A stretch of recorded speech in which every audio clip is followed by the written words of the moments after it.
Apollo is one of the most important and complex of the Olympian deities in classical Greek and Roman religion and Greek and Roman mythology. The ideal of the kouros, a beardless, athletic youth, Apollo has been variously recognized as a god of music, truth and prophecy, healing, the sun and light, plague, poetry, and more. Apollo is the son of Zeus and Leto, and has a twin sister, the chaste huntress Artemis. Apollo is known in Greek-influenced Etruscan mythology as Apullu. As the patron of Delphi, Pythian Apollo, Apollo was an oracular god, the prophetic deity of the Delphic oracle. Medicine and healing are associated with Apollo, whether through the god himself or mediated through his son Asclepius. Yet Apollo was also seen as a god who could bring ill health and deadly plague. Amongst the god's custodial charges, Apollo became associated with dominion over colonists, and as the patron defender of herds and flocks. As the leader of the Muses, Apollon Musicetes, and director of their choir, Apollo functioned as the patron god of music and poetry. Hermes created the lyre for him,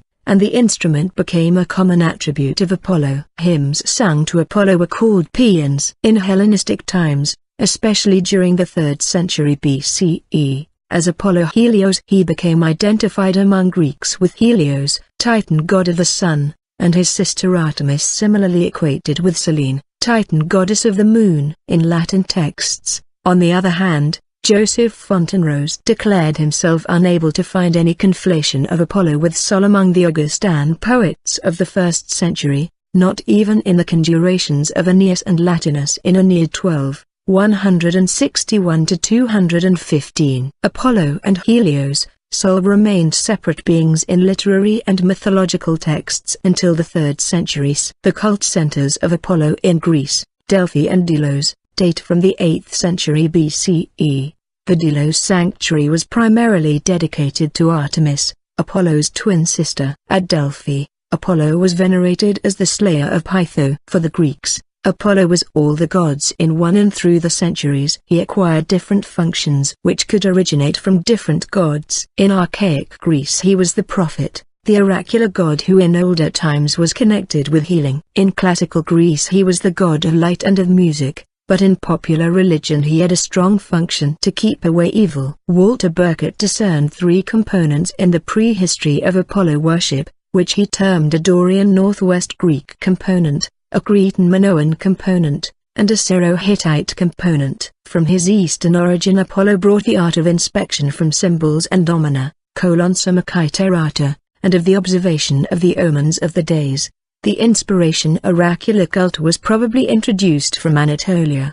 The ritualism belonged to Apollo from the beginning. The Greeks created the legalism, the supervision of the orders of the gods, and the demand for moderation and harmony. Apollo became the god of shining youth, the protector of music, spiritual life, moderation and perceptible order, the improvement of the old Anatolian god, and his elevation to an intellectual sphere may be considered an achievement of the Greek people. Healer and god protector from evil. The function of Apollo as a healer is connected with Paeon, the physician of the gods in the Iliad, who seems to come from a more primitive religion, and is probably connected with the Mycenaean Paeoni, Linear B, but this is not certain. He did not have a separate cult, but he was the personification of the holy magic song sung by the magicians that was supposed to cure disease. Later the Greeks knew the original meaning of the relevant song Paeon. The magicians were also called seer doctors,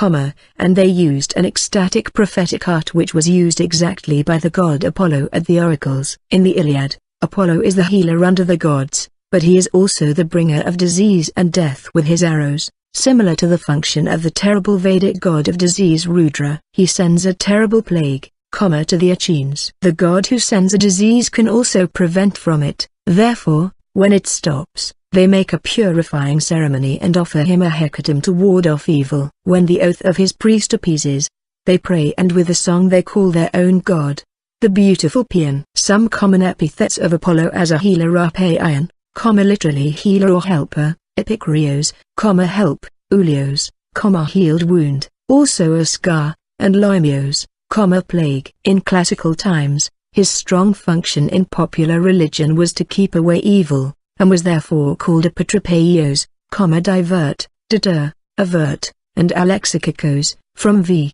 plus n, defend from evil. In later writers, the word, usually spelled pion, becomes a mere epithet of Apollo in his capacity as a god of healing. Homer illustrated Paeon the god, and the song both of a patriarchaic thanksgiving or triumph.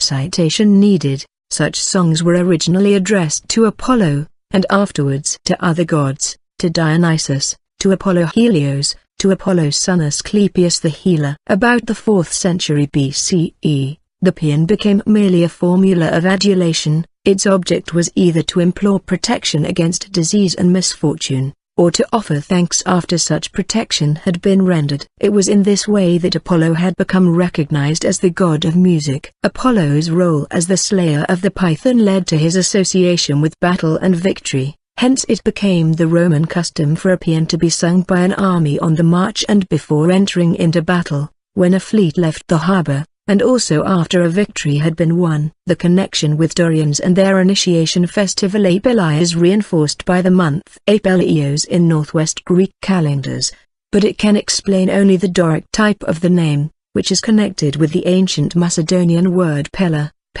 stone. Stones played an important part in the cult of the god, especially in the oracular shrine of Delphi, Amphilos. The Homeric hymn represents Apollo as a northern intruder. His arrival must have occurred during the Dark Ages that followed the destruction of the Mycenaean civilization, and his conflict with Gaia, Mother Earth, was represented by the legend of his slaying her daughter the serpent Python. The Earth deity had power over the ghostly world, and it is believed that she was the deity behind the oracle. The older tales mention two dragons who were perhaps intentionally conflated. A female dragon named Delphine, womb, who is obviously connected with Delphi and Apollo Delphinios, and a male serpent Typhon, to smoke, the adversary of Zeus in the Titanomachy, who the narrators confused with Python. Python was the good demon, of the temple as it appears in Minoan religion, but she was represented as a dragon, as often happens in northern European folklore as well as in the East. Apollo and his sister Artemis can bring death with their arrows. The conception that diseases and death come from invisible shots sent by supernatural beings, or magicians, is common in Germanic and Norse mythology. In Greek mythology, Artemis was the leader, hegemon, of the nymphs, who had similar functions with the Nordic elves. The elf shot originally indicated disease or death attributed to the elves, but it was later attested denoting arrowheads which were used by witches to harm people, and also for healing rituals. The Vedic Rudra has some similar functions with Apollo.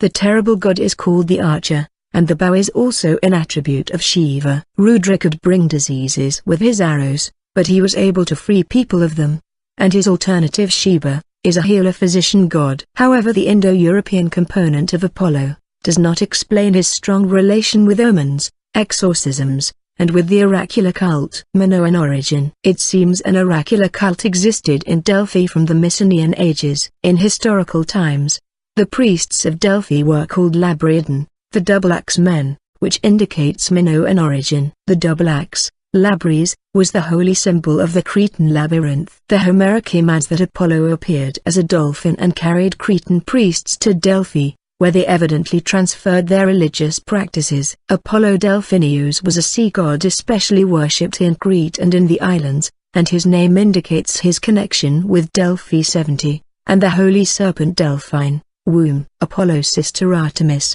who was the Greek goddess of hunting, is identified with Britomartis, Dictya, the Minoan mistress of the animals. In her earliest depictions she is accompanied by the Mister of the Animals, a male god of hunting who had the bow as his attribute. We don't know his original name, but it seems that he was absorbed by the more powerful Apollo, who stood by the mistress of the animals, becoming her brother. The old oracles in Delphi seem to be connected with a local tradition of the priesthood, and there is not clear evidence that a kind of inspiration prophecy existed in the temple. This led some scholars to the conclusion that Pythia carried on the rituals in a consistent procedure through many centuries, according to the local tradition. In that regard, the mythical seeress Sibyl of Anatolian origin, with her ecstatic art, looks unrelated to the oracle itself. However, the Greek tradition is referring to the existence of vapors and chewing of laurel leaves, which seem to be confirmed by recent studies. Plato describes the priestesses of Delphi and Dodona as frenzied women, obsessed by mania, frenzy, a Greek word he connected with mantis, prophet. Frenzied women like sibyls from whose lips the god speaks are recorded in the Near East as Mari in the 2nd millennium BC. Although Crete had contacts with Mari from 2000 BC, there is no evidence that the ecstatic prophetic art existed during the Minoan and Mycenaean ages. It is more probable that this art was introduced later from Anatolia and regenerated an existing oracular cult that was local to Delphi and dormant in several areas of Greece. Anatolian origin. A non-Greek origin of Apollo has long been assumed in scholarship. The name of Apollo's mother Leto has Lydian origin, and she was worshipped on the coasts of Asia Minor. The inspiration oracular cult was probably introduced into Greece from Anatolia, which is the origin of Sibyl, and where existed some of the oldest oracular shrines. Omens, symbols, purifications, and exorcisms appear in old Assyro-Babylonian texts, and these rituals were spread into the empire of the Hittites. In a Hittite text is mentioned that the king invited a Babylonian priestess for a certain purification. A similar story is mentioned by Plutarch. He writes that the Cretan Eumenides purified Athens after the pollution brought by the Alcmenidae, and that the seer's expertise in sacrifices and reform of funeral practices were of great help to Solon in his reform of the Athenian state. The story indicates that Eumenides was probably heir to the shamanic religions of Asia, and proves, together with the Homeric hymn, that Crete had a resisting religion up to the historical times. It seems that these rituals were dormant in Greece, and they were reinforced when the Greeks migrated to Anatolia. Homer pictures Apollo on the side of the Trojans, fighting against the Achaeans. During the Trojan War, he is pictured as a terrible god, less trusted by the Greeks than other gods. The god seems to be related to Apollonius, a tutelary god of Walusa, Troy, in Asia Minor.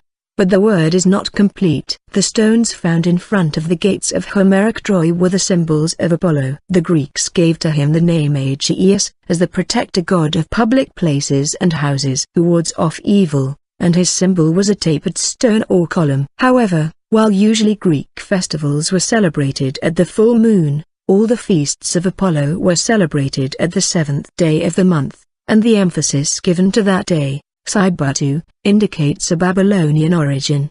The Late Bronze Age, from 1700 to 1200 BCE, Hittite and Hurrian Aplu was a god of plague, invoked during plague years. Here we have an apotropaic situation, where a god originally bringing the plague was invoked to end it. Aplu, meaning the son of, was a title given to the god Nergal, who was linked to the Babylonian god of the sun Shamash. Homer interprets Apollo as a terrible god, who brings death and disease with his arrows, but who can also heal, possessing a magic art that separates him from the other Greek gods. In Iliad, his priest prays to Apollo Smintheus, the mouse god who retains an older agricultural function as the protector from field rats. All these functions, including the function of the healer god Paeon, who seems to have Mycenaean origin, are fused in the cult of Apollo. Unusually among the Olympic deities, Apollo had two cult sites that had widespread influence, Delos and Delphi. In cult practice, Delian Apollo and Pythian Apollo, the Apollo of Delphi, were so distinct that they might both have shrines in the same locality. 85. Apollo's cult was already fully established when written sources commenced, about 650 BCE. Apollo became extremely important to the Greek world as an oracular deity in the Archaic period, and the frequency of theophoric names such as Apollodorus or Apollonios and cities named Apollonia testify to his popularity. Oracular sanctuaries to Apollo were established in other sites. In the 2nd and 3rd centuries, those at Didyma and Clarus pronounced the so-called theological oracles, in which Apollo confirms that all deities are aspects or servants of an all-encompassing, highest deity. In the 3rd century, Apollo fell silent. Julian the Apostate, 359–61, tried to revive the Delphic oracle, but failed. Oracular shrines. Apollo had a famous oracle in Delphi, and other notable ones in Clarus and Bronchidae. His oracular shrine in Abae in Phasis, where he bore the toponymic epithet Abaeus, Apollinabios, was important enough to be consulted by Croesus. His oracular shrines include Abe in Phasis, Bassi in the Peloponnese, at Clarus, on the west coast of Asia Minor, as at Delphi a holy spring which gave off a pneuma, from which the priests drank. In Corinth, the oracle of Corinth came from the town of Tenia, from prisoners supposedly taken in the Trojan War. At Chios, in Troad, the temple was built for Apollo Smintheus. In Delos, there was an oracle to the Delian Apollo, during summer. The Hieron, sanctuary, of Apollo adjacent to the sacred lake, was the place where the god was said to have been born. In Delphi, the Pythia became filled with the pneuma of Apollo, said to come from a spring inside the Adyton. In Didyma, an oracle on the coast of Anatolia, southwest of Lydian, Luwian, Sardis, in which priests from the lineage of the Bronchidae received inspiration by drinking from a healing spring located in the temple, was believed to have been founded by Branches, son or lover of Apollo.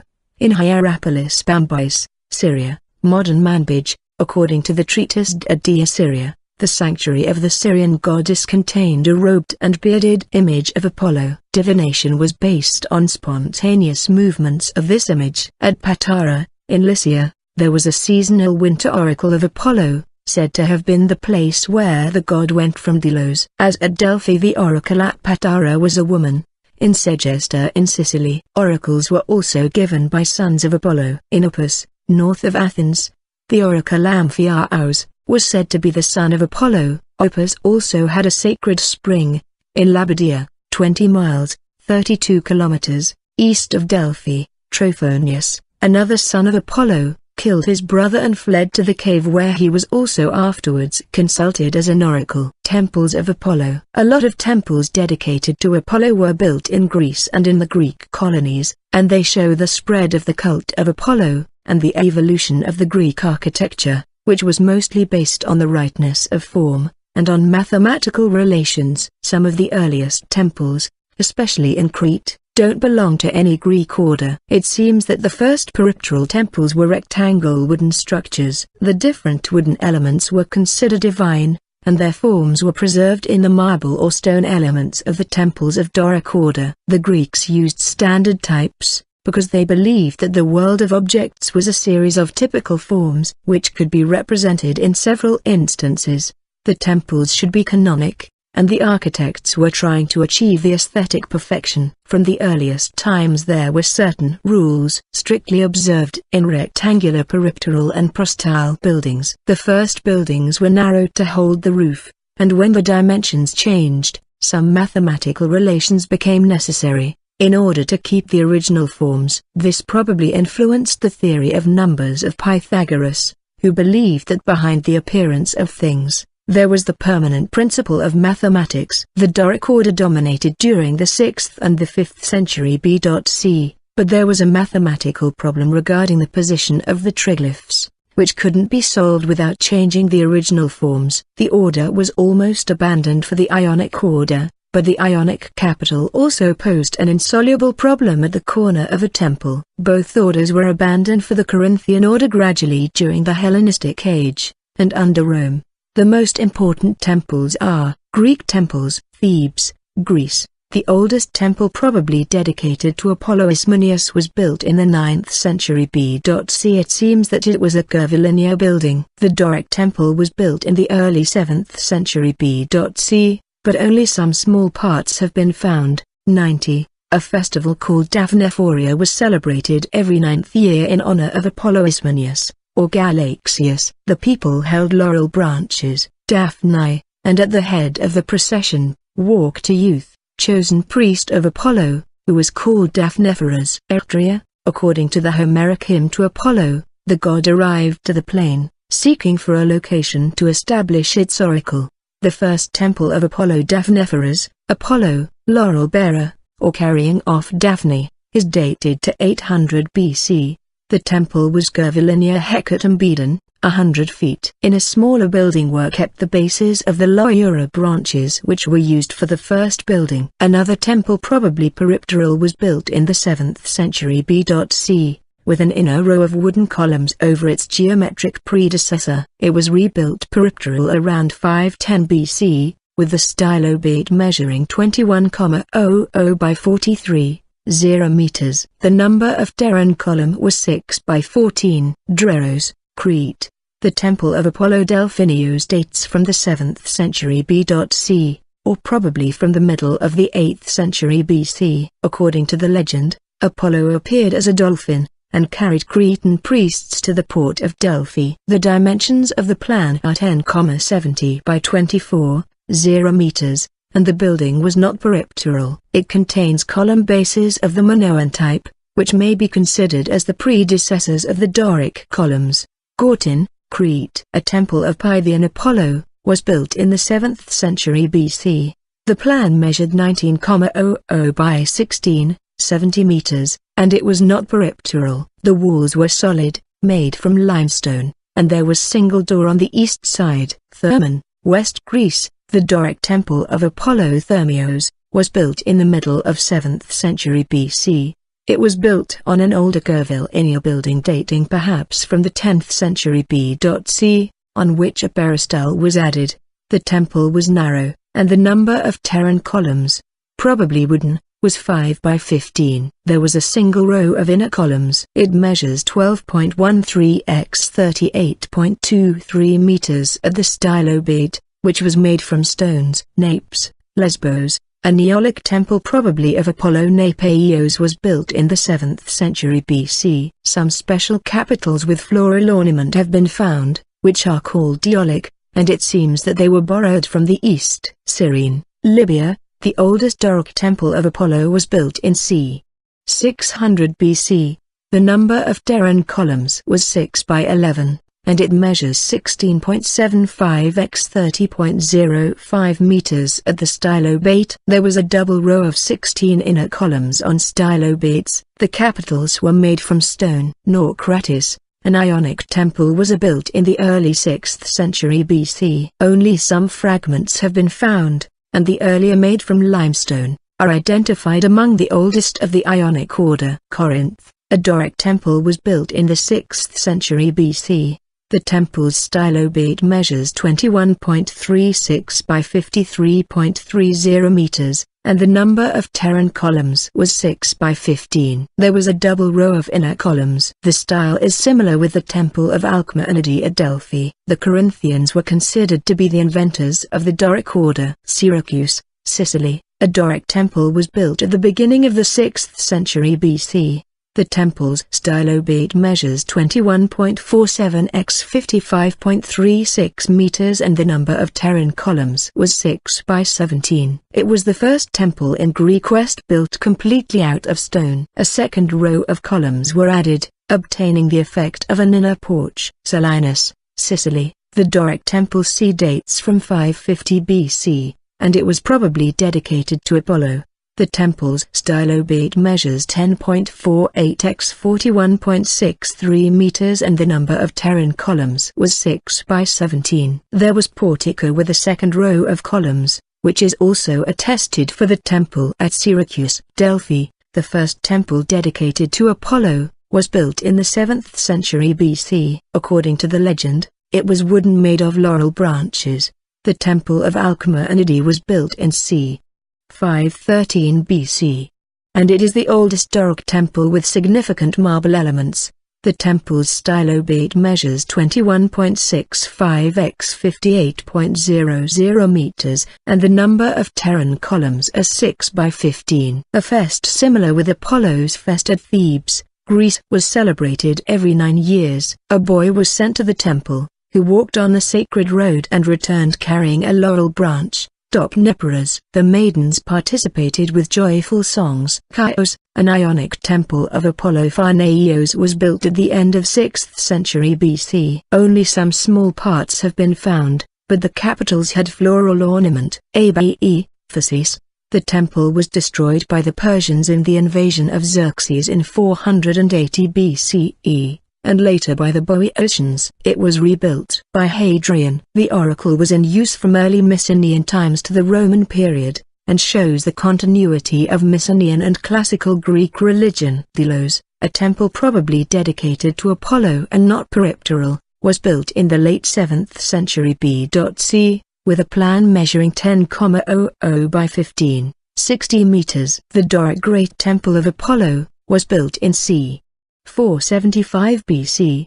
The temple's stylobate measures 13.72 x 29.78 meters, and the number of terran columns is 6 by 13. Marble was extensively used. Ambrasa, a Doric peripteral temple dedicated to Apollo by Theosota, was built in 500 B.C., and it is lying at the center of the Greek city Arta. Only some parts have been found, and it seems that the temple was built on earlier sanctuaries dedicated to Apollo.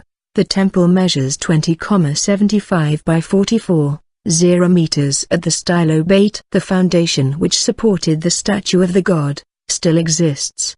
Bassi, Peloponnesus, a temple dedicated to Apollo Epikurios, Apollo the Helper, was built in 430 B.C. and it was designed by Ictinos. It combined Doric and Ionic elements, and the earliest use of column with a Corinthian capital in the middle. The temple is of a relatively modest size, with the stylobate measuring 14.5 by 38.3, containing a Doric peristyle of 6 by 15 columns. The roof left a central space open to admit light and air. Didyma, near Miletus, the gigantic Ionic temple of Apollo Didymaeos started around 540 BC. The construction ceased and then it was restarted in 330 BC. The temple is dipteral, with an outer row of 10 by 21 columns, and it measures 28.90 by 80.75 meters at the stylobate. Clarus, near ancient Colophon, according to the legend. The famous seer Calchas, on his return from Troy, came to Clarus. He challenged the seer Mopsus, and died when he lost. The Doric temple of Apollo Clarius was probably built in the 3rd century B.C., and it was peripteral with 6 by 11 columns. It was reconstructed at the end of the Hellenistic period, and later from the Emperor Hadrian, but Pausanias claims that it was still incomplete in the 2nd century BC. Hermaxitis, Drode, in Iliad, Chryses, the priest of Apollo, addresses the god with the epithet Smintheus, lord of mice, related with the god's ancient role as bringer of the disease, plague. Recent excavations indicate that the Hellenistic temple of Apollo Smintheus was constructed at 150 to 125 BC, but the symbol of the mouse god was used on coinage probably from the 4th century BC. The temple measures 40,00 x 23.0 meters at the stylobate, and the number of terran columns was 8 by 14. Etruscan and Roman temples. Veii, Etruria, the temple of Apollo was built in late 6th century BC, and indicates the spread of Apollo's culture. Apollo, in Etruria. There was a prostyle porch, which is called Tuscan, and a triple cellar 50 meters wide. Phalerii Vetuas, Etruria, a temple of Apollo was built probably in the 4th RD century BC. Parts of a terracotta capital and a terracotta base have been found. It seems that the Etruscan columns were derived from the archaic Doric. A cult of Apollo Serenus is attested by one inscription found near Phalerii, Pompeii, Italy. The cult of Apollo was widespread in the region of Campania since the 6th century BC. The temple was built in 120 B.V., but its beginnings lie in the 6th century BC. It was reconstructed after an earthquake in A.D. 63. It demonstrates a mixing of styles, which formed the basis of Roman architecture. The columns in front of the cellar formed a Tuscan prostyle porch, and the cellar is situated unusually far back. The peripteral colonnade of 48 Ionic columns was placed in such a way that the emphasis was given to the front side. Rome. The Temple of Apollo Sosianus and the Temple of Apollo Medicus. The first temple building dates to 431 BC, and was dedicated to Apollo Medicus, the doctor, after a plague of 433 BC. It was rebuilt by Gaius Sosius, probably in 34 BC. Only 3 columns with Corinthian capitals exist today. It seems that the cult of Apollo had existed in this area since at least to the mid-5th century BC. Rome. The temple of Apollo Palatinus was located on the Palatine Hill within the sacred boundary of the city. It was dedicated by Augustus on 28 BC. The facade of the original temple was Ionic, and it was constructed from solid blocks of marble. Many famous statues by Greek masters were on display in and around the temple, including a marble statue of the god at the entrance, and a statue of Apollo in the cellar. Mythology. Birth. When Zeus' wife Hera discovered that Leto was pregnant and that Zeus was the father, she banned Leto from giving birth on terra firma. In her wanderings,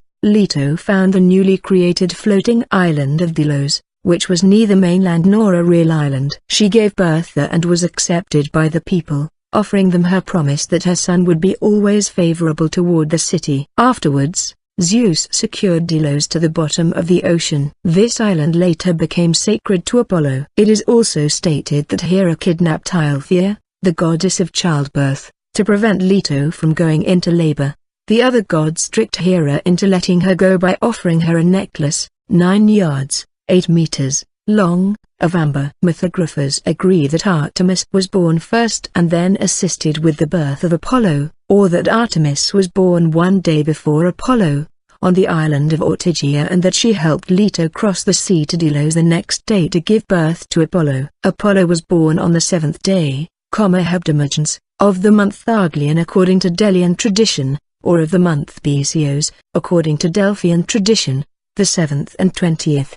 The days of the new and full moon, were ever afterwards held sacred to him. Youth. 4 days after his birth, Apollo killed the chthonic dragon Python, which lived in Delphi beside the Castalian spring. This was the spring which emitted vapors that caused the oracle at Delphi to give her prophecies. Hera sent the serpent to hunt Leto to her death across the world. To protect his mother, Apollo begged Hephaestus for a bow and arrows. After receiving them, Apollo cornered Python in the sacred cave at Delphi. Apollo killed Python but had to be punished for it, since Python was a child of Gaia. Hera then sent the giant Tityos to rape Leto. This time Apollo was aided by his sister Artemis in protecting their mother. During the battle Zeus finally relented his aid and hurled Tityos down to Tartarus. There, he was pegged to the rock floor, covering an area of 9 acres. 36,000 square meters, where a pair of vultures feasted daily on his liver. Trojan War. Apollo shot arrows infected with the plague into the Greek encampment during the Trojan War in retribution for Agamemnon's insult to Chryses,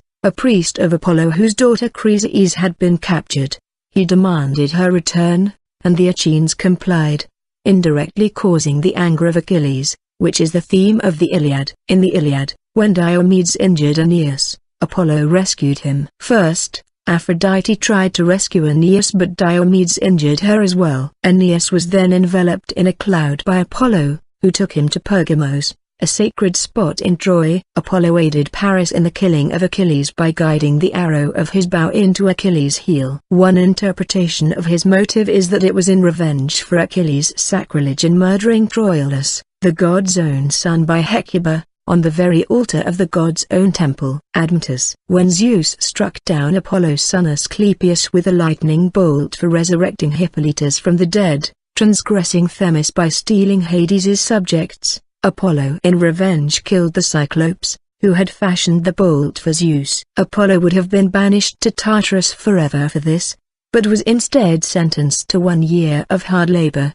due to the intercession of his mother, Leto. During this time he served as shepherd for King Admetus of Pherae in Thessaly. Admetus treated Apollo well, and, in return, the god conferred great benefits on Admetus. Apollo helped Admetus win Alcestis, the daughter of King Peleus, and later convinced the fates to let Admetus live past his time, if another took his place. But when it came time for Admetus to die, his parents, whom he had assumed would gladly die for him, refused to cooperate. Instead, Alcestis took his place, but Heracles managed to persuade Thanatos, the god of death, to return her to the world of the living. Niobe, the queen of Thebes and wife of Amphon, boasted of her superiority to Leto because she had 14 children. Niobedes, 7 male and 7 female, while Leto had only 2. Apollo killed her sons, and Artemis her daughters. Apollo and Artemis used poisoned arrows to kill them,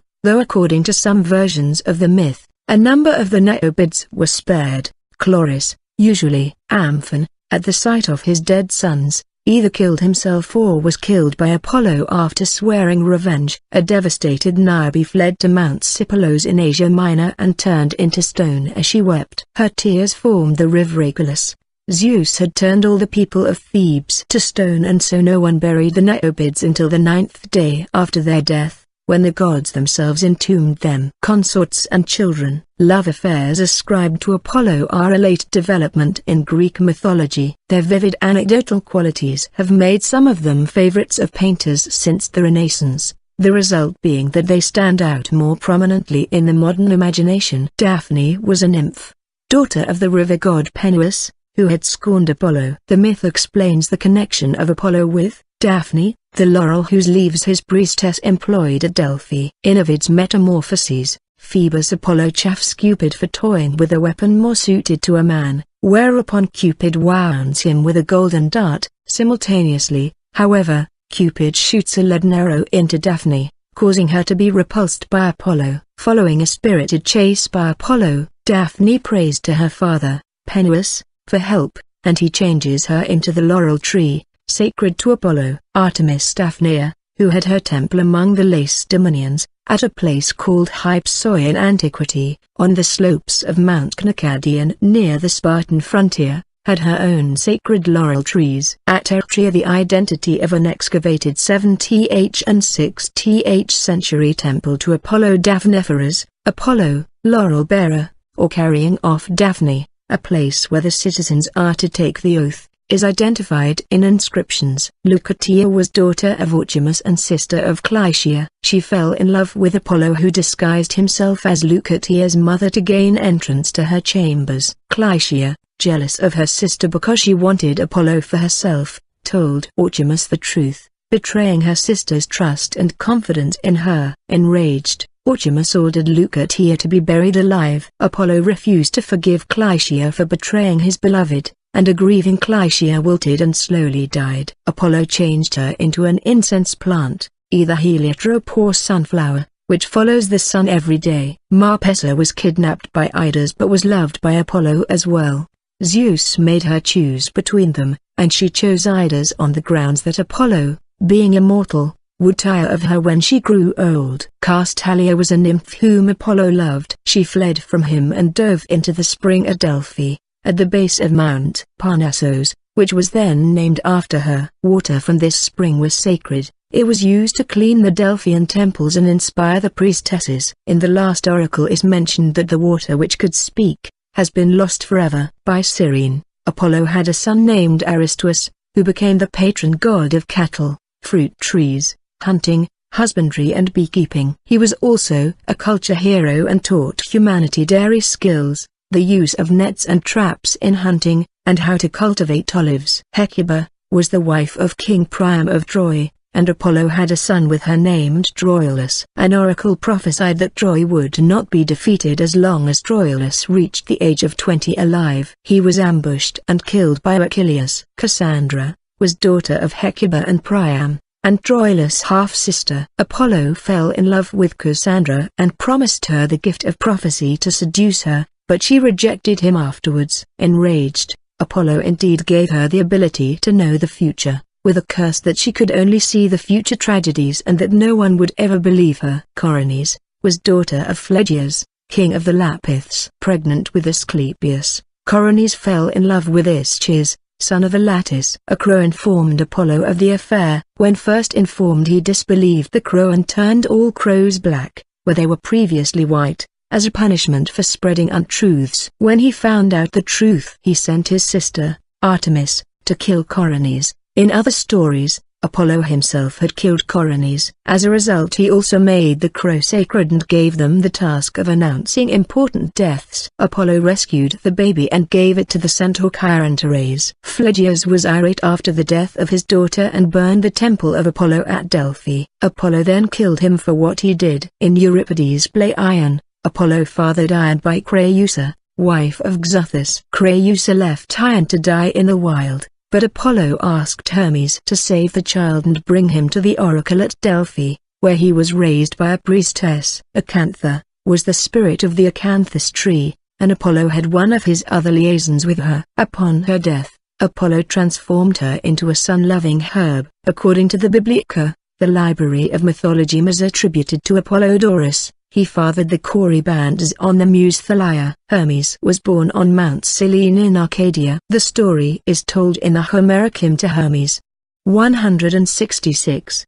His mother, Maia, had been secretly impregnated by Zeus. Maia wrapped the infant in blankets, but Hermes escaped while she was asleep. Hermes ran to Thessaly, where Apollo was grazing his cattle. The infant Hermes stole a number of his cows and took them to a cave in the woods near Paulos, covering their tracks. In the cave, he found a tortoise and killed it, then removed the insides. He used one of the cow's intestines and the tortoise shell and made the first lyre. Apollo complained to Maia that her son had stolen his cattle, but Hermes had already replaced himself in the blankets she had wrapped him in, so Maia refused to believe Apollo's claim.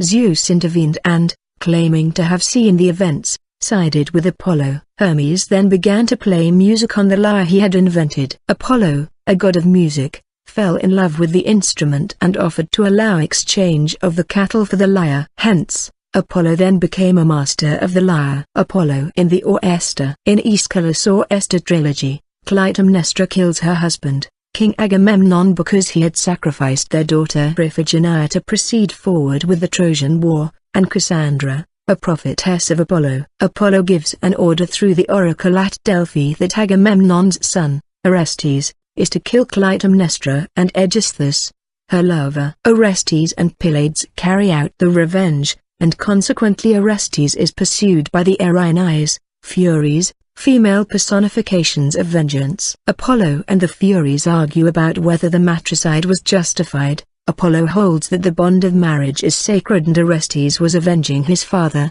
whereas the Erinyes say that the bond of blood between mother and son is more meaningful than the bond of marriage. They invade his temple, and he says that the matter should be brought before Athena. Apollo promises to protect Orestes, as Orestes has become Apollo's supplicant. Apollo advocates Orestes at the trial, and ultimately Athena rules in favor of Apollo. Other stories: Apollo killed the Urodi when they attempted to storm Mount Olympus. Climacus sang that Apollo rode on the back of a swan to the land of the Hyperboreans during the winter months. Apollo turned Cephissus into a sea monster. Another contender for the birthplace of Apollo is the Cretan islands of Paximedia. Musical contests.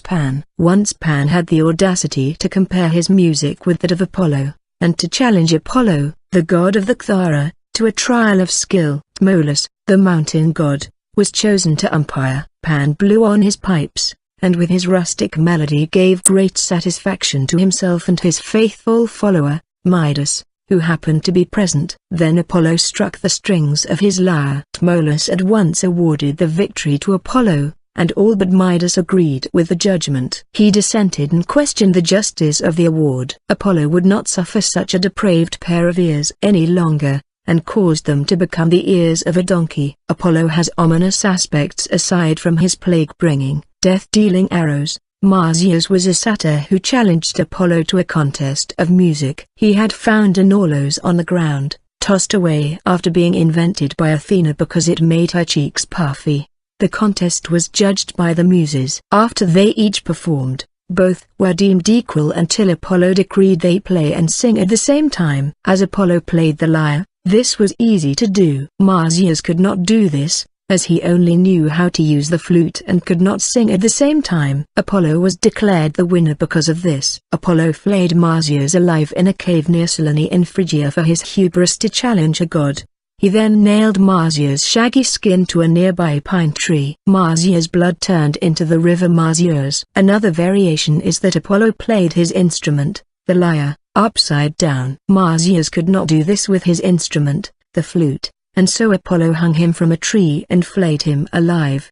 The Roman worship of Apollo was adopted from the Greeks. As a quintessentially Greek god, Apollo had no direct Roman equivalent, Although later Roman poets often referred to him as Phoebus, there was a tradition that the Delphic oracle was consulted as early as the period of the kings of Rome during the reign of Tarquinius Superbus. On the occasion of a pestilence in the 430s BCE, Apollo's first temple at Rome was established in the Flaminian Fields, replacing an older cult site known as the Apollinaire. During the Second Punic War in 212 BCE, the Ludi Apollinaires, Apollonian Games, were instituted in his honor, on the instructions of a prophecy attributed to one Marcius. In the time of Augustus, who considered himself under the special protection of Apollo and was even said to be his son, his worship developed and he became one of the chief gods of Rome. After the Battle of Actium, which was fought near a sanctuary of Apollo,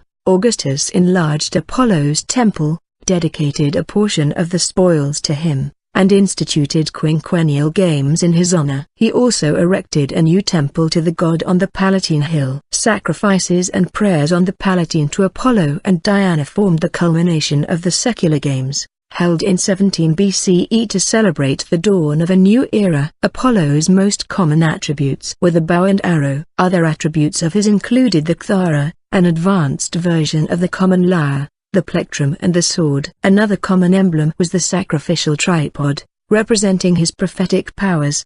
The Pythian Games were held in Apollo's honor every 4 years at Delphi. The bay laurel plant was used in expiatory sacrifices and in making the crown of victory at these games. The palm tree was also sacred to Apollo because he had been born under one Endylos. Animals sacred to Apollo included wolves, dolphins, roe deer, swans, cicadas, symbolizing music and song, hawks, ravens, crows, snakes, referencing Apollo's function as the god of prophecy, mice and griffins, mythical eagle-lion hybrids of Eastern origin. As god of colonization, Apollo gave oracular guidance on colonies, especially during the height of colonization, 750 to 550 BCE. According to Greek tradition, he helped Cretan or Arcadian colonists found the city of Troy. However, this story may reflect a cultural influence which had the reverse direction. Hittite cuneiform texts mention a minor Asian god called Apollonius or Apollonius in connection with the city of Wilusa attested in Hittite inscriptions,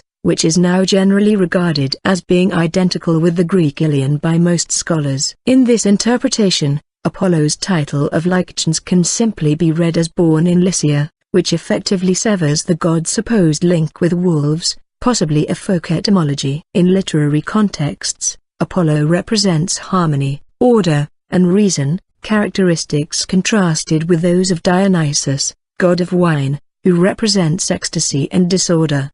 The contrast between the roles of these gods is reflected in the adjectives Apollonian and Dionysian. However, the Greeks thought of the two qualities as complementary. The two gods are brothers, and when Apollo at winter left for Hyperborea, he would leave the Delphic oracle to Dionysus. This contrast appears to be shown on the two sides of the Borghese vase. Apollo is often associated with the golden mean. This is the Greek ideal of moderation and a virtue that opposes gluttony. Apollo in the arts. The Louvre. Apollo Soroktonos, Roman copy after Praxiteles, 360 BC. Apollo is a common theme in Greek and Roman art and also in the art of the Renaissance. The earliest Greek word for a statue is delight, komakloma, and the sculptors tried to create forms which would inspire such guiding vision. Greek art puts into Apollo the highest degree of power and beauty that can be imagined. The sculptors derived this from observations on human beings, but they also embodied in concrete form issues beyond the reach of ordinary thought. The naked bodies of the statues are associated with the cult of the body that was essentially a religious activity. The muscular frames and limbs combined with slim waists indicate the Greek desire for health, and the physical capacity which was necessary in the hard Greek environment. The statues of Apollo embody beauty, balance and inspire awe before the beauty of the world. The evolution of the Greek sculpture can be observed in his depictions from the almost static formal crows type in early archaic period, to the representation of motion in a relative harmonious whole in late archaic period. In classical Greece, the emphasis is not given to the elusive imaginative reality represented by the ideal forms, but to the analogies and the interaction of the members in the whole, a method created by Polykletos. Finally, Praxiteles seems to be released from any art and religious conformities, and his masterpieces are a mixture of naturalism with stylization. Art and Greek philosophy. The evolution of the Greek art seems to go parallel with the Greek philosophical conceptions, which changed from the natural philosophy of Thales to the metaphysical theory of Pythagoras. Thales searched for a simple material form directly perceptible by the senses, behind the appearances of things, and his theory is also related to the older animism. This was paralleled in sculpture by the absolute representation of vigorous life, through unnaturally simplified forms. Pythagoras believed that behind the appearance of things, there was the permanent principle of mathematics, and that the forms were based on a transcendental mathematical relation. The forms on earth are imperfect imitations, icons, images, of the celestial world of numbers. His ideas had a great influence on post-archaic art, and the Greek architects and sculptors were always trying to find the mathematical relation that would lead to the aesthetic perfection. Canon. In classical Greece, Anaxagoras asserted that a divine reason, mind, gave order to the seeds of the universe, and Plato extended the Greek belief of ideal forms to his metaphysical theory of forms, ideas. The forms on earth are imperfect duplicates of the intellectual celestial ideas. The Greek words oida, I, know, and eidos, species, have the same root as the word idea, indicating how the Greek mind moved from the gift of the senses to the principles beyond the senses. The artists in Plato's time moved away from his theories, and art tends to be a mixture of naturalism with stylization. The Greek sculptors considered the senses more important, and the proportions were used to unite the sensible with the intellectual. Kouros, male youth, is the modern term given to those representations of standing male youths which first appear in the archaic period in Greece. This type served certain religious needs and was first proposed for what was previously thought to be depictions of Apollo. The first statues are certainly still and formal. The formality of their stance seems to be related with the Egyptian precedent, but it was accepted for a good reason. The sculptors had a clear idea of what a young man is, and embodied the archaic smile of good manners, the firm and springy step, the balance of the body, dignity, and youthful happiness. When they tried to depict the most abiding qualities of men, it was because men had common roots with the unchanging gods. The adoption of a standard recognizable type for a long time is probably because nature gives preference in survival of a type which has long been adopted by the climatic conditions, and also due to the general Greek belief that nature expresses itself in ideal forms that can be imagined and represented. These forms expressed immortality. Apollo was the immortal god of ideal balance and order. His shrine in Delphi, that he shared in winter with Dionysius, had the inscriptions, Northeast ho n equals know thyself, and Mednagan, nothing in excess, and apostrophe, Egia paradet, make a pledge and mischief is nigh. In the first large-scale depictions during the early archaic period, 640 to 580 BC, the artists tried to draw one's attention to look into the interior of the face and the body, which were not represented as lifeless masses, but as being full of life. The Greeks maintained, until late in their civilization, an almost animistic idea that the statues are in some sense alive. This embodies the belief that the image was somehow the god or man himself. A fine example is the statue of the sacred gate Kouros, which was found at the cemetery of Dipollon in Athens. Dipollon grows. The statue is the thing in itself, and his slender face with the deep eyes express an intellectual eternity. According to the Greek tradition, the Dipollon master was named Daedalus, and in his statues the limbs were freed from the body, giving the impression that the statues could move. It is considered that he created also the New York Kouros, which is the oldest fully preserved statue of Kouros type, and seems to be the incarnation of the god himself. The animistic idea as the representation of the imaginative reality is sanctified in the Homeric poems and in Greek myths, in stories of the god Hephaestus, Phaestos, and the mythic Daedalus, the builder of the labyrinth, that made images which moved of their own accord. This kind of art goes back to the Minoan period, when its main theme was the representation of motion in a specific moment. These freestanding statues were usually marble, but also the form rendered in limestone, bronze, ivory and terracotta. The earliest examples of life-sized statues of Apollo may be two figures from the Ionic sanctuary on the island of Delos. Such statues were found across the Greek-speaking world. The preponderance of these were found at the sanctuaries of Apollo, with more than 100 from the sanctuary of Apollo Teos, Boeotia alone. The last stage in the development of the kouros type is the late Archaic period, 520 to 485 BC, in which the Greek sculpture attained a full knowledge of human anatomy and used to create a relative harmonious whole. Ranking from the very few bronzes survived to us is the masterpiece bronze Piraeus Apollo. It was found in Piraeus, the harbor of Athens. The statue originally held the bow in its left hand, and a cup of pouring libation in its right hand. It probably comes from northeastern Peloponnesus.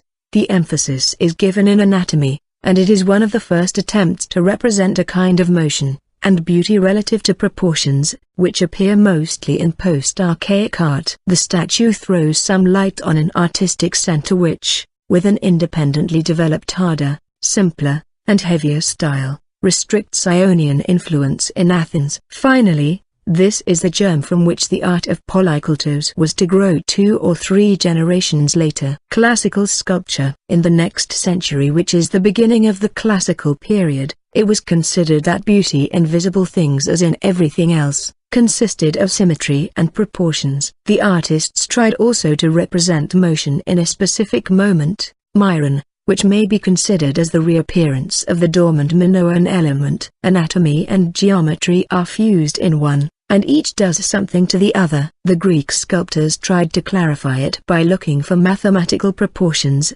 just as they sought some reality behind appearances. Polykultos in his canon wrote that beauty consists in the proportion not of the elements, materials, but of the parts. That is the interrelation of parts with one another and with the whole. It seems that he was influenced by the theories of Pythagoras. The famous Apollo of Mantua and its variants are early forms of the Apollo Stauroides statue type, in which the god holds the star in his left arm.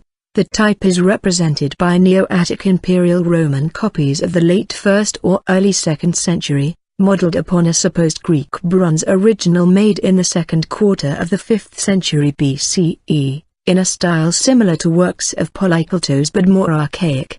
The Apollo held the cithara against his extended left arm, of which in the Louvre example, a fragment of one twisting scrolling horn upright remains against his biceps. Though the proportions were always important in Greek art, the appeal of the Greek sculptures eludes any explanation by proportion alone. The statues of Apollo were thought to incarnate his living presence, and these representations of elusive imaginative reality had deep roots in the Minoan period, and in the beliefs of the first Greek-speaking people who entered the region during the Bronze Age. Just as the Greeks saw the mountains, forests, sea and rivers as inhabited by concrete beings, so nature in all of its manifestations possesses clear form, and the form of a work of art. Spiritual life is incorporated in matter, when it is given artistic form. Just as in the arts the Greeks sought some reality behind appearances, so in mathematics they sought permanent principles which could be applied wherever the conditions were the same. Artists and sculptors tried to find this ideal order in relation with mathematics,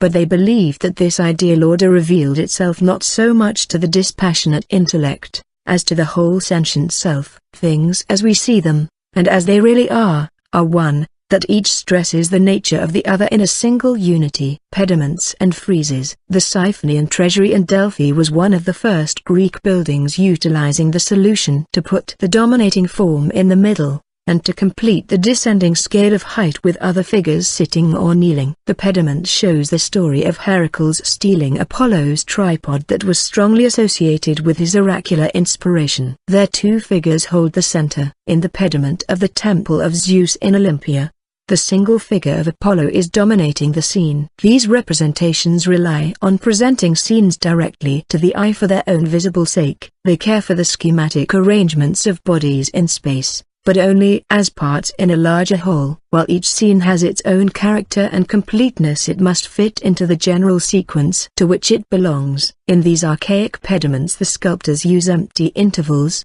to suggest a passage to and fro a busy battlefield. The artists seem to have been dominated by geometrical pattern and order, and this was improved when classical art brought a greater freedom and economy. Hellenistic Greece. Rome. Apollo as a handsome beardless young man is often depicted with a kthara, as Apollo's tharo edus, or bow in his hand, or reclining on a tree. The Apollo-Lykios and Apollo-Soroktonos types. The Apollo Belvedere is a marble sculpture that was rediscovered in the late 15th century. For centuries it epitomized the ideals of classical antiquity for Europeans, from the Renaissance through the 19th century. The marble is a Hellenistic or Roman copy of a bronze original by the Greek sculptor Leochus, made between 350 and 325 BCE. Another hallowed Apollo in mosaic, from Hadramantrum, is in the museum at Sousse. The conventions of this representation, head tilted, lips slightly parted, large-eyed, curling hair cut in locks grazing the neck, were developed in the 3rd century BCE to depict Alexander the Great. Sometime after this mosaic was executed, the earliest depictions of Christ would also be beardless and hallowed. Modern reception. Apollo has often featured in post-classical art and literature. Percy Bysshe Shelley composed a hymn of Apollo, 1820, and the God's Instruction of the Muses formed the subject of Igor Stravinsky's Apollon Music 1927–1928. In discussion of the arts, a distinction is sometimes made between the Apollonian and Dionysian impulses, where the former is concerned with imposing intellectual order and the latter with chaotic creativity. Friedrich Nietzsche argued that a fusion of the two was most desirable. Carl Jung's Apollo archetype represents what he saw as the disposition in people to over-intellectualize and maintain emotional distance. Absorbed by the more powerful Apollo, who stood by the mistress of the animals, becoming her brother. The old oracles in Delphi seem to be connected with a local tradition of the priesthood, and there is not clear evidence that a kind of inspiration prophecy existed in the temple. This led some scholars to the conclusion that Pythia carried on the rituals in a consistent procedure through many centuries, according to the local tradition. In that regard, the mythical seeress Sibyl of Anatolian origin, with her ecstatic art, looks unrelated to the oracle itself. However, the Greek tradition is referring to the existence of vapors and chewing of laurel leaves, which seem to be confirmed by recent studies. Plato describes the priestesses of Delphi and Dodona as frenzied women, obsessed by mania, frenzy, a Greek word he connected with mantis, prophet. Frenzied women like Sibyls from whose lips the god speaks are recorded in the Near East as Mari in the 2nd millennium BC. Although Crete had contacts with Mari from 2000 BC, there is no evidence that the ecstatic prophetic art existed during the Minoan and Mycenaean ages. It is more probable that this art was introduced later from Anatolia and regenerated an existing oracular cult that was local to Delphi and dormant in several areas of Greece. Anatolian origin. A non-Greek origin of Apollo has long been assumed in scholarship. The name of Apollo's mother Leto has Lydian origin, and she was worshipped on the coasts of Asia Minor.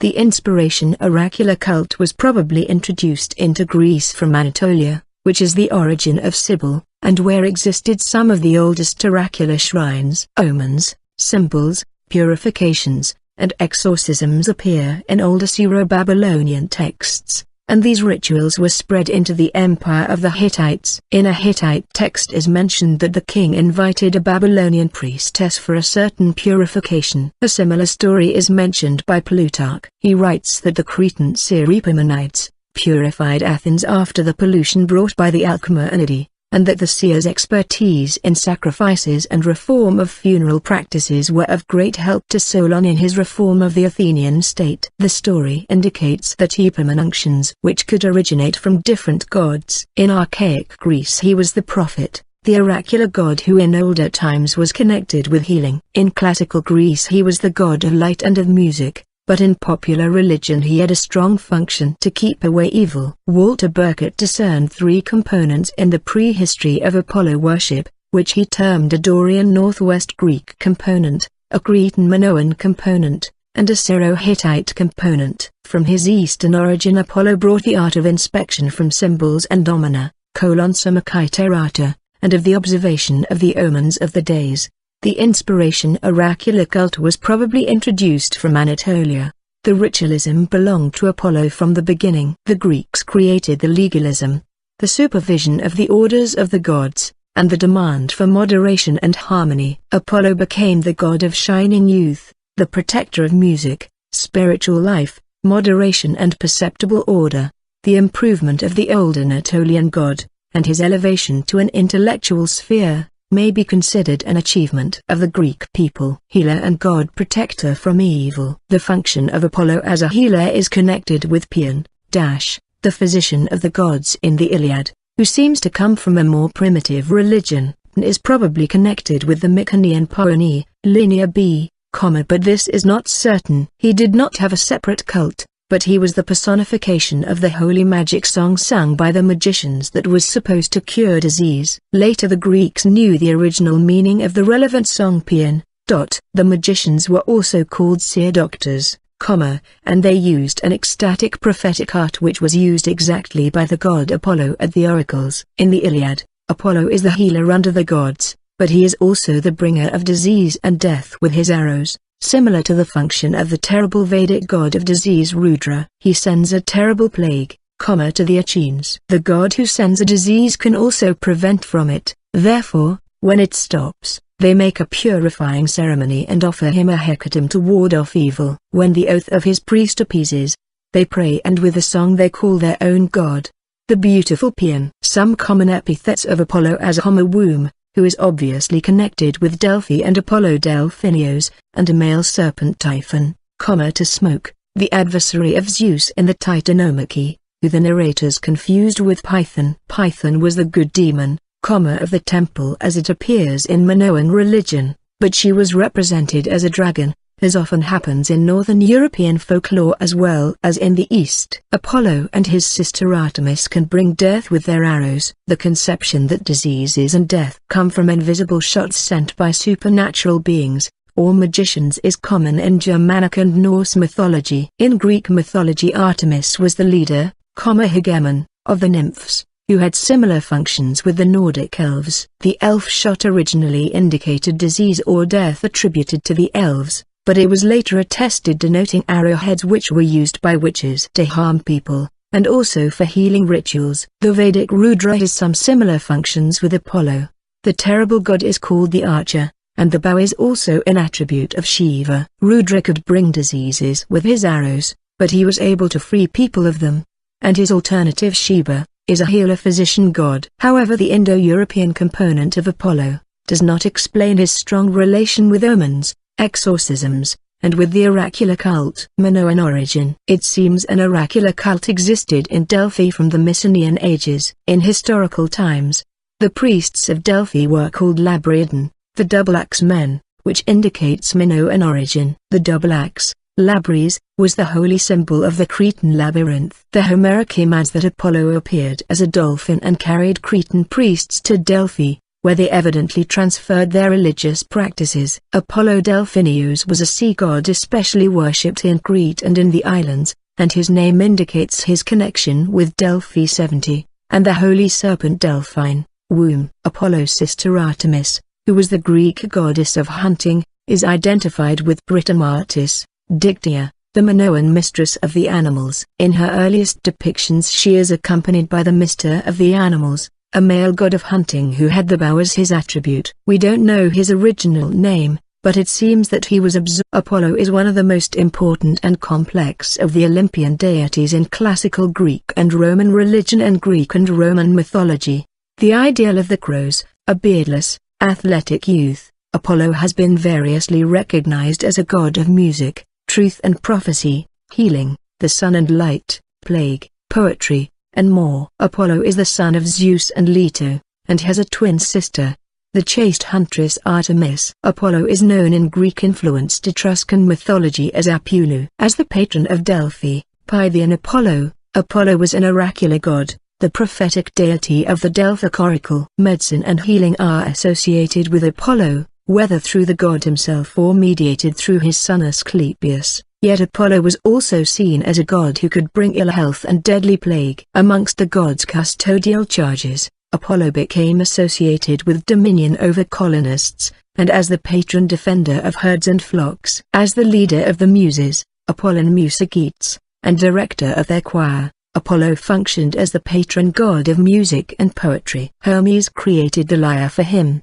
and the instrument became a common attribute of Apollo. Hymns sung to Apollo were called paeans. In Hellenistic times, especially during the 3rd century BCE, as Apollo Helios he became identified among Greeks with Helios, Titan god of the sun, and his sister Artemis similarly equated with Selene, Titan goddess of the moon. In Latin texts, on the other hand, Joseph Fontenrose declared himself unable to find any conflation of Apollo with Sol among the Augustan poets of the 1st century, not even in the conjurations of Aeneas and Latinus in Aeneid 12, 161-215. Apollo and Helios, Sol remained separate beings in literary and mythological texts until the 3rd centuries. The cult centers of Apollo in Greece, Delphi and Delos, date from the 8th century BCE.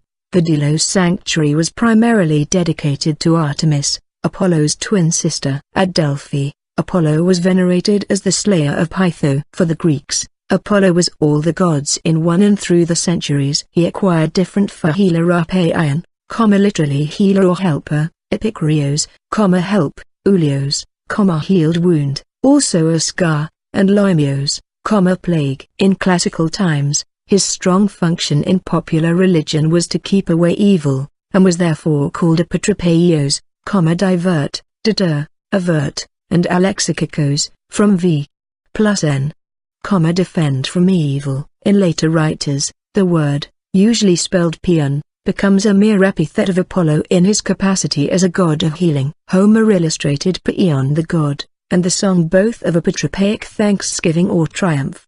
Citation needed. Such songs were originally addressed to Apollo, and afterwards to other gods, to Dionysus, to Apollo Helios, to Apollo's son Asclepius the healer. About the 4th century BCE, the paean became merely a formula of adulation. Its object was either to implore protection against disease and misfortune, or to offer thanks after such protection had been rendered. It was in this way that Apollo had become recognized as the god of music. Apollo's role as the slayer of the Python led to his association with battle and victory, hence it became the Roman custom for a paean to be sung by an army on the march and before entering into battle, when a fleet left the harbor, and also after a victory had been won. The connection with Dorians and their initiation festival Apelai is reinforced by the month Apelios in northwest Greek calendars, but it can explain only the Doric type of the name, which is connected with the ancient Macedonian word pella,